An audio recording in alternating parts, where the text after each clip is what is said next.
Go nice and close, we're both in frame. Ready? What's up, everybody? Pohada Podcast, Matt Browse here with my friend Darrin. Homie, not homie. Homie. He's my homie, and he's going to show us something. What are you going to show us? Today I'm going to show you how to improve your wrestling by 50% in 1 week. That's right, 1 week. What a scare. Alright, so how am I going to improve your wrestling by 50% in 1 week? I'm going to teach you how to sprawl. Now, I know some of you are saying, Darrin, I already know how to sprawl. Someone shoots in on my legs and I fling them back. That is how you get to the sprawl position. That's not how you use the sprawl as an attack. I know there's others out there that are going to say, I'm not going to wrestle, I'm just going to pull guard. Okay, you can do that, but somebody may wrestle up in from half guard, and then you need to have an attack from that position, and the sprawl can work from there. Someone wrestles up from open guard, you need an attack, like a sprawl position. All right, so I'm going to show you how to use the sprawl as an effective attack to gain an advantage on your partner. Okay, so what are the things you need to do to sprawl? First, chest up. So when I get into a sprawl position, my chest has to be very high. Second, I want my legs very wide apart. All right, I need good base as they're moving around. All right, next, are my toes active or passive? The answer is yes, both. If my partner's driving into me, I want passive toes. If they're building up underneath me, I want active toes, put more pressure down. Now, the number one thing that I want you to take away from this, if you get nothing else, is never take the pressure off.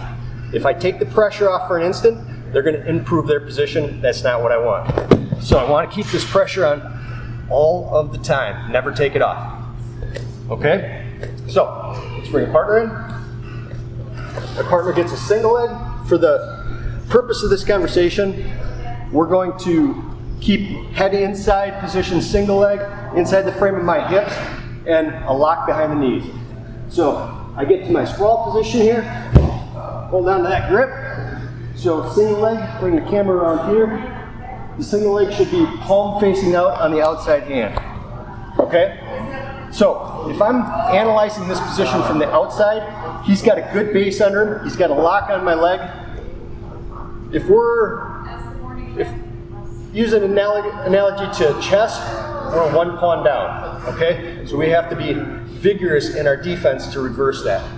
So my objective is to break this grip and get to a front headlock position. So I'm going to show you 2 ways to break this grip and get to that front headlock position. So I got a good base, I got my chest up. The first thing I'm going to do is elevate this elbow and slide away from him. When I pick up this elbow, don't think that I'm going to try to rip these hands apart. If I reach back here and try to rip the hands apart, I take the pressure off. I want to elevate this elbow and I'm actually attacking this shoulder. With this weight, when I elevate this shoulder, or this elbow, it attacks that shoulder, puts a lot of pressure on it, and he can't maintain the grip. All right? And if they're a little more flexible, when I elevate it, I'm going to slide to the side, circle away from that lock. Okay? Once again, I get good position. I pick this elbow up, circle, slide down to a front headlock position. I can go behind the armpits. I can go chin strap behind the armpits. Keep your elbows in from that position. All right, the second way you can break this grip is a high leg over. Some people, when they start reaching back here, they start losing pressure. Okay, they start pulling, they lose pressure.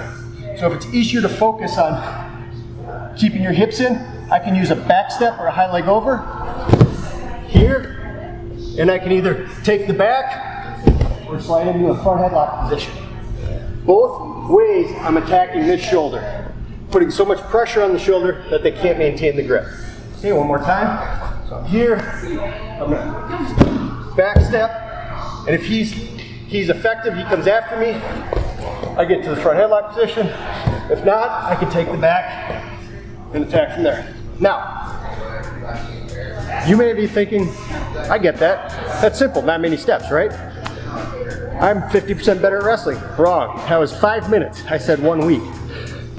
You're going to get better at wrestling 50% if you practice this for the next week, 10 minutes a day. Session it out. Grab some friends, get into the position, one person in a single, the other person fighting it. give feedback, not the pressure gets released, the pressure's not, and then flip it up, get a different position. Find partners that are tall, find partners that are short, find partners that are good wrestlers, that are not so good wrestlers. 1 week, 10 minutes a day, 50% better at wrestling. That was amazing. Am I 50% better now yet? You're not. Did you not listen? 5%?